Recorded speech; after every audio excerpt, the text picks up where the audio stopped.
In my residency, I was trained in first trimester D&C with suction abortions.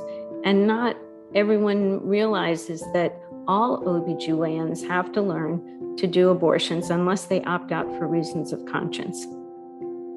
Not only did I not opt out, but I was so gung-ho and wanting to help women that I sought out a preceptorship to learn how to do second trimester dismemberment abortions, which some people consider late-term abortions, especially if they're done after 15 weeks or later. I learned how to do them by shadowing one of our attendings who did late-term abortions. And I actually really enjoyed it. I felt like I was doing something good for women. I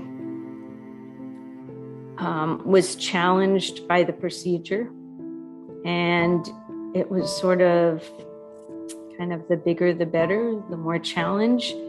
And to this day, I don't understand it, but I wasn't seeing those little babies as babies. I wasn't seeing them any differently than I would see a chick embryo. I could look at those little arms and legs and just think how beautiful they were and how perfectly made, but I didn't see them as little people until much later, really until I had my own baby. And so I enjoyed doing those procedures. That's hard to say now. The only time that I felt any qualms was when I was in my neonatal intensive care unit rotation, and I realized that some of the babies that we were trying to save were the same gestational age as ones that I had learned to abort. But, I tucked it in the back of my brain and went on, and it didn't seem to faze me. That would be a dismemberment abortion, or what we call a D&E, dilation and evacuation, where you dilate the cervix over the course of a couple of days, and then begin by suctioning the fluid out, and then grasping whatever you can and pulling and twisting, and the cervical opening is smaller than the whole body, so you can pull off pieces. After you get everything you can pull out, you kind of open the clamps. You have to use a special heavy clamp.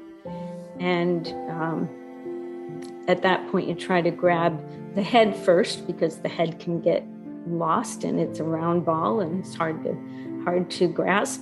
So you try to get the head first before you get the thorax, and crush the head. You can tell you've done that because you get a white substance that comes out, and that's the brains. And then you crush the thorax, the chest cavity, and pelvis, and pull those out, and then try to get the placenta. And then go back in with the suction, try to scrape around, and make sure there's nothing left. Well, it was a terrible shock to suddenly realize I was a mass murderer. And it took a lot of prayer and counseling to help me get past that. And then I sort of said, okay, God, what do you want me to do? And then I ended up speaking and joining Charlotte Lozier Institute as an associate scholar, testifying and all that kind of stuff. And I am actually a really, really shy person who never wanted to do any of that or this. We need to be careful when, we're listening to the people that profit from abortion, and they seem to be the people that are speaking the loudest. And we need to remember that they have a vested interest in abortion. I think the other thing is that we have sold our young women a lie. We have told them that they can't make it in life. They can't do as well as men unless they have access to abortion. And that's really a lie. And we have denigrated motherhood.